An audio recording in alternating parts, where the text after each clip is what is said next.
నమస్తే వీధిని స్వాగతం లక్ష్యం సమాజహితం. మరి గత 4 సంవత్సరాల నుంచి కూడా ప్రజాసేవ చేసుకుంటూ మరి ఈరోజు ఇనాగ్రేషన్కు మంచినీటి పైప్ లైన్ ఇనాగ్రేషన్ కోసం ఈరోజు మరి అమీర్పేట కార్పొరేటర్ శశికుమార్ గారు ఇక్కడికి వచ్చారు. వారిని అడిగి మరి కొన్ని వచ్చి తెలుసుకుందాం. చెప్పండి మేడం. ఈరోజు రేణుకానగర్లో ఎప్పటి నుంచో పెండింగ్లో ఉన్న పైప్ లైన్ కాలనీవాసులకు ఇబ్బందికరంగా మారిన పైప్ లైన్ని ఇనాగ్రేషన్ చేయడం జరిగింది.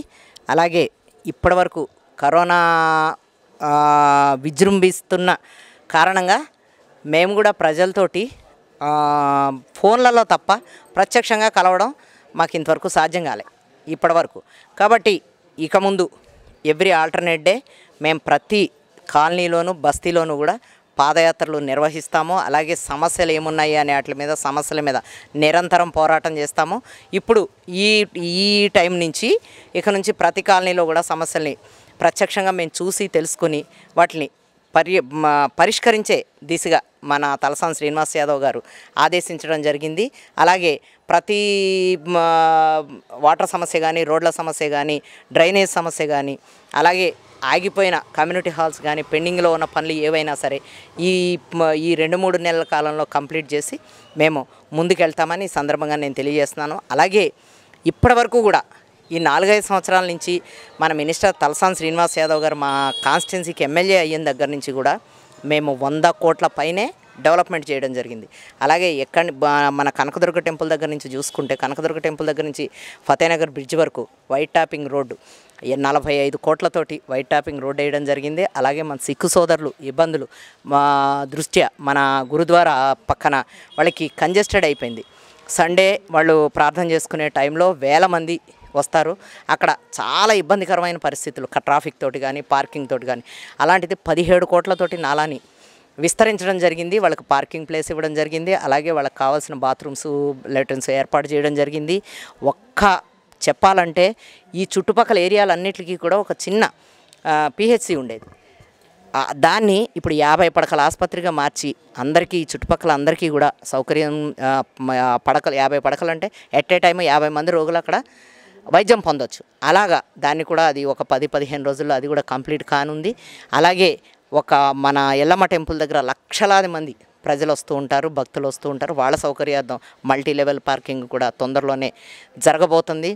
అలాగే ఎస్ఆర్ నగర్ కమ్యూనిటీ హాలు 40 సంవత్సరాల నుంచి శిథిలావస్థలో ఉన్నది. దాంట్లోనే చిన్న చిన్న ఫంక్షన్స్ చేసుకునేటోళ్ళు. అది కూడా 34 కోట్లతోటి అది కూడా స్టార్ట్ అయింది.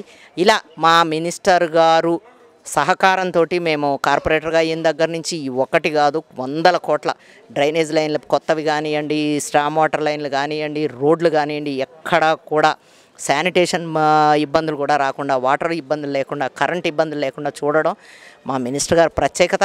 అలాగే ఆయన మళ్ళీ ఎమ్మెల్యేగా వచ్చినప్పుడు, మేము కార్పొరేటర్ అయినప్పుడు కూడా అప్పటి నుంచి మా వెంటుండి మమ్మల్ని అవిశ్రాంతంగా సమస్యల మీద పోరాడేలా చేసిన మినిస్టర్ గారికి కృతజ్ఞతలు తెలియజేసుకుంటున్నాను మీ ఛానల్ ద్వారా. అలాగే మేము కూడా నిరంతరం కష్టపడుతూ మా కార్యకర్తలు కానివ్వండి, మా నాయకులు కానివ్వండి, ఎవ్వరూ కూడా మాకు పిలుపునిస్తే ఇంతమంది నాయకులు రావడం, ఇంతమంది కార్యకర్తలు రావడం ఎక్కడ ఉండదు. కాబట్టి మేము అందరితోటి కలుపుకుని మేము ఈ కార్యక్రమాలు చేస్తున్నాం. కాబట్టి మా అందరి తరఫున డివిజన్ వాసులకు కూడా కృతజ్ఞతలు తెలియజేసుకుంటున్నాను. Ashok Kumar Yadav, TRS senior leader. ఈరోజు ఇక్కడ 2014లో తలసాని శ్రీనివాస్ యాదవ్ గారు ఇక్కడ ఎమ్మెల్యే గెలుపొందడం జరిగింది. తర్వాత పరిణామాలు ఇక్కడ మంత్రిగా వచ్చారు. వచ్చిన తర్వాత నుండి ఈ అమీర్పేట డివిజన్లో చూసుకుంటే చాలా అభివృద్ధి కార్యక్రమాలు జరగడం జరిగింది. ఇప్పుడు ఆల్రెడీ మేడం గారు అన్నీ చెప్పారు. ఇంకా ఎన్నో కార్యక్రమాలు ఉన్నాయి. మా కార్యకర్తలంతా కూడా ఇప్పుడు ప్రజల మధ్యలో ఉండి ప్రజా అవసరాల దృష్ట్యా స్పందించి ఈరోజు అందరూ కూడా మా మినిస్టర్ గారి పిలుపు మేరకు వచ్చేసి ప్రజల మధ్యలో ఉంటూ మమేకమయ్యి వాళ్ళకున్న ప్రాబ్లమ్స్ని సాల్వ్ చేయడం అధికారులు కూడా మాకు సహకరిస్తున్నారు. వాళ్ళు ఆఫీసుల్లో ఉండే అధికారులు కూడా మాకంటే మా కార్యకర్తల ముందు కూడా వాళ్ళు వచ్చి ఫీల్డ్లో ఉండడం జరుగుతుంది. ఇదంతా కూడా మా మినిస్టర్ గారి ఆర్డర్ ప్రకారం పని జరుగుతుంది. కాబట్టి ఈ డివిజన్లో ఉన్నటువంటి ప్రతి సమస్యపై స్పందిస్తూ ముఖ్యంగా ఇక్కడ మాకు బల్కంపేటలో గ్రేవ్ యార్డ్ ఉంది. ఇక్కడ సుమారు 1 కోటి రూపాయలతో ఆ గ్రేవ్ యార్డ్ని అభివృద్ధి చేసి వైకుంఠధామం బల్కంపేట అని పెట్టడం ఇది.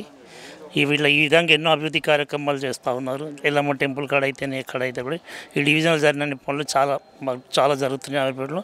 ఇంకా ముందు కూడా మేము ప్రజల మధ్యలో ఉంటూ మినిస్టర్ గారి సహకారంతో డివిజన్ ఆదర్శ డివిజన్గా చేస్తామని ఎటువంటి సందేహం తెలియపోస్తూ మీ ఛానల్ వారికి కృతజ్ఞతలు, మీకు కూడా కృతజ్ఞతలు ముగిస్తుంది. బల్కంపేట రేణుకానగర్ వాసివులము. మేడంకి మరియు శ్రీనివాస్ సార్కి చాలా చాలా థ్యాంక్స్ అండి. మా కాలనీ వాటర్ గురించి వంశీకృష్ణ సార్ కూడా చాలా హెల్ప్ చేశారు. మాకు వాటర్ రావట్లేదు మేడం అని ఫోన్ చేయగానే మేడం మాకు ట్యాంకర్స్ పంపించడము చేయడము చాలా హెల్ప్ చేశారు. చాలా థ్యాంక్ యూ.